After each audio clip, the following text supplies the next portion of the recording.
What's up guys, Kalen over here at Midas Strings, and today we're going to cover our 3 golden rules and the misleading concept of hold for our first ever video. So, first of all, our 3 golden rules. I harp on these rules every time that I teach a kid how to string.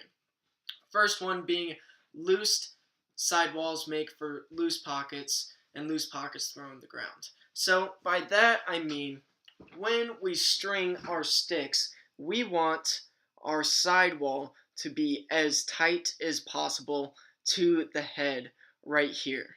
Okay? So loose sidewalls mean if this is loose, then the mesh is going to be up away from the head, and then when the ball is rolling up the stick, it's going to hit where it's loose, and it's just going to snag right down and throw on the ground. Okay?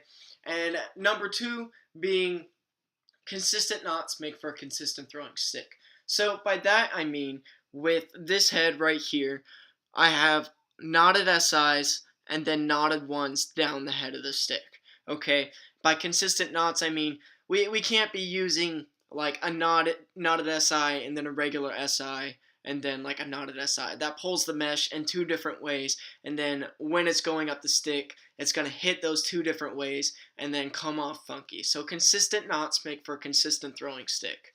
Alright, and then finally number 3, the pocket should always be made with the sidewall and never with the bottom string. So by that I mean that the bottom string here is not very loose, okay? It's pretty tight. This is a little bit looser than I normally do, but with this harder mesh, I wanted to have just a little bit looser one, especially with this head too.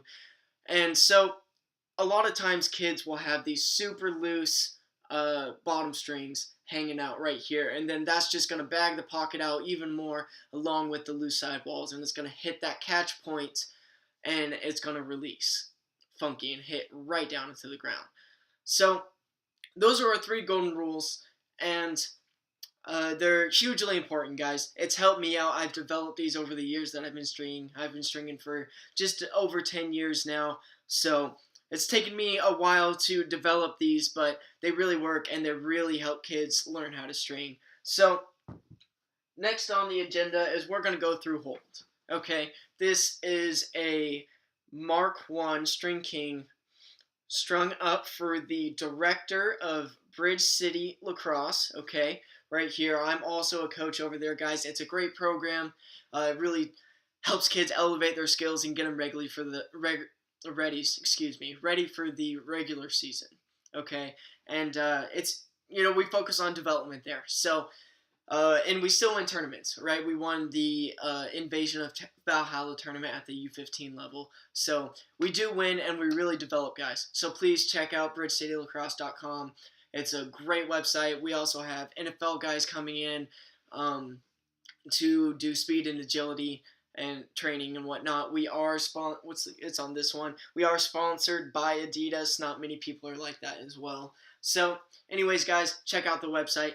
Back to the theory of hold, okay, on this nice String King head. So with hold, the best way that I can explain it is like tires on a car, okay?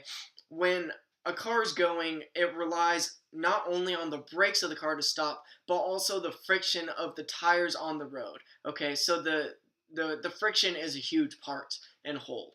All right, a lot of these kids are trying to string these super tight channels in order for the ball to, stay in and have hold. But really, hold is created by friction. You don't need those super tight channels, all right? You just need one that's hugging the ball the entire time it is coming up the stick, okay?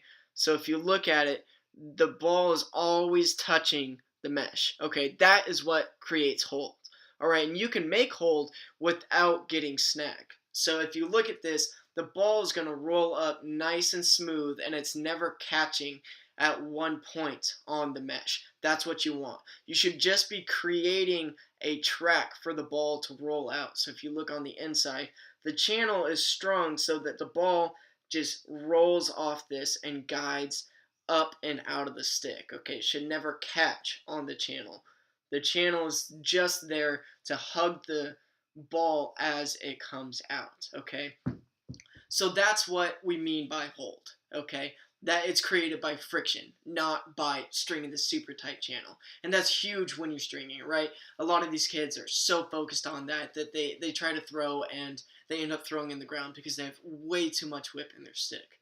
Okay, guys? So that's hold. Those are our three golden rules. Check out Bridge City Lacrosse. I really hope you guys learned something today. That's our main goal here, is to educate players on stringing and developing the game for the next generation.